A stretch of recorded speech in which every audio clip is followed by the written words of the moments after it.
Assalamualaikum warahmatullahi wabarakatuh. Pada kesempatan kali ini kita akan belajar bersama mengenai disforia gender. Disforia gender memiliki definisi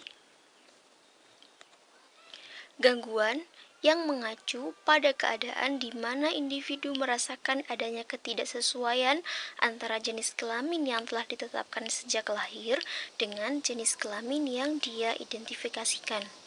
Disforia gender mengacu pada ketidakpuasan afektif atau kognitif individu terhadap jenis kelamin yang telah ditetapkan. Selain itu, disforia gender juga terjadi karena adanya ketidakpuasan terhadap jenis kelaminnya sehingga individu akan merasakan tertekan. Nah, contoh disforia gender di sini, seorang laki-laki sejak lahir, namun ia tidak puas dengan jenis kelaminnya saat ini, kemudian mengubah dirinya menjadi perempuan. Dalam DSM-5, ada beberapa kriteria disforia gender. Kriteria pada anak antara lain ada 6. Yang pertama, memiliki keinginan yang kuat untuk menjadi jenis kelamin lain atau memaksa bahwa ia memiliki jenis kelamin lain. Nah, misalkan seseorang dia secara biologis adalah seorang perempuan, tapi dia punya keinginan yang kuat untuk menjadi laki-laki. Kriteria yang kedua, memiliki keinginan yang kuat untuk berperan sebagai lawan jenis dan berfantasi menjadi lawan jenis. Yang ketiga, memiliki keinginan yang kuat terhadap mainan, game, atau kegiatan stereotip yang digunakan atau terlibat dalam jenis kelamin lain. Yang keempat, memiliki keinginan yang kuat untuk berteman dengan jenis kelamin lain. Nah, biasanya pada anak laki-laki, penolakan yang kuat terhadap mainan maskulin, permainan, kegiatan, dan penolakan terhadap permainan yang berat. Atau pada anak perempuan, secara biologis dia anak perempuan, tapi dia melakukan penolakan yang kuat terhadap mainan perempuan, terhadap permainan perempuan, juga terhadap kegiatan-kegiatan perempuan. Kriteria yang kelima, sangat tidak suka terhadap anatomi seksualnya.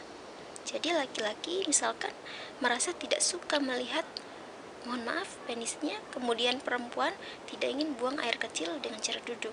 Yang keenam, memiliki keinginan yang kuat untuk memiliki karakteristik seks primer dan atau juga sekunder yang sesuai dengan salah satu gender yang ia identifikasikan. Nah, apabila anak mengalami keenam gejala ini dan muncul dalam kurun waktu 6 bulan, maka anak dikatakan mengalami disforia gender. Berbeda pada remaja dan dewasa, kriteria dalam DSM-5 disebutkan yang pertama, ditandai dengan ketidaksesuaian antara gender yang diidentifikasikan dengan karakteristik seks primer atau sekunder. Yang kedua, memiliki keinginan yang kuat untuk menyingkirkan karakteristik primer atau sekunder dari jenis kelamin biologisnya. Misalkan seorang perempuan, ia tidak suka dengan payudara yang dimilikinya. Yang ketiga, memiliki keinginan yang kuat untuk memiliki karakteristik seks primer atau sekunder dari jenis kelamin lainnya. Yang keempat, memiliki keinginan yang kuat untuk menjadi jenis kelamin lain. Misalkan seorang perempuan, ia benar-benar ingin menjadi seorang laki-laki, atau sebaliknya seorang laki-laki, ia berkeinginan kuat untuk menjadi seorang perempuan. Yang kelima, memiliki keinginan yang kuat untuk diperlakukan sebagai jenis kelamin lainnya. Misalkan, yang seharusnya seorang laki-laki, dia akan memperlakukan seorang perempuan misalkan sebagaimana istrinya, tapi di sini tidak. Seorang laki-laki, dia karena merasa bahwa dirinya perempuan, dia ingin diperlakukan sebagaimana perempuan oleh laki-laki.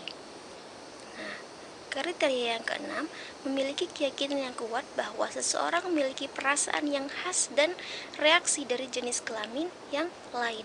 Jadi, seorang laki-laki, dia bisa memiliki perasaan yang khas seperti perempuan.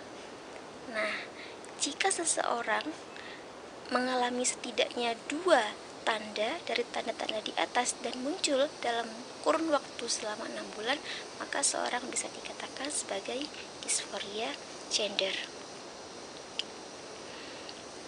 Berdasarkan perspektif teoritis, di sini ada dua teori yang mengatakan.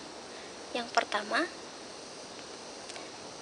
teori pendekatan psikodinamik, kemudian yang kedua, pendekatan behavioral.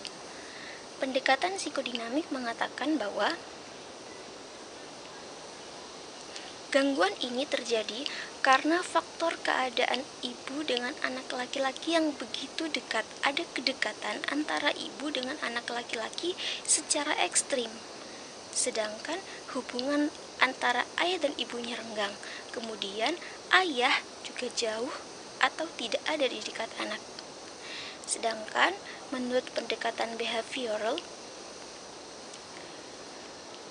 gangguan ini biasanya terjadi karena ketidakhadiran ayah yang menjadi tokoh panutan yang menyebabkan anak laki-laki tidak belajar menjadi sosok seorang laki-laki, atau pada seorang perempuan, ketidakhadiran seorang ibu yang menjadi tokoh panutan yang menyebabkan seorang anak perempuan tidak mau belajar menjadi sosok perempuan. Nah, bagaimanakah penanganannya? Dalam perspektif penanganan, di sini ada 3. Yang pertama, prevensi primer. Prevensi primer di sini merupakan aktivitas yang didesain untuk mencegah gangguan sebelum gejala-gejala dari gangguan itu muncul. Nah, di sini yang sangat berperan adalah pola asuh orang tua.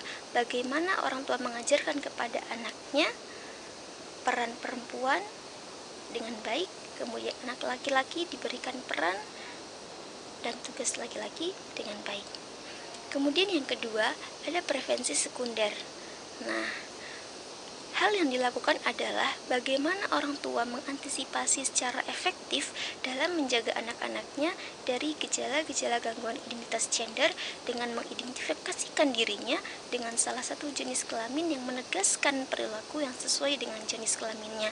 Misalkan seorang anak perempuan, ia diberikan mainan sebagaimana mainan perempuan, kemudian anak perempuan ia perlakukan sebagaimana anak perempuan. Begitupun sebaliknya, anak laki-laki diperlakukan sebagaimana anak laki-laki, diberikan tugas sebagaimana tugas anak laki-laki. Kemudian yang ketiga, ada prevensi tersier.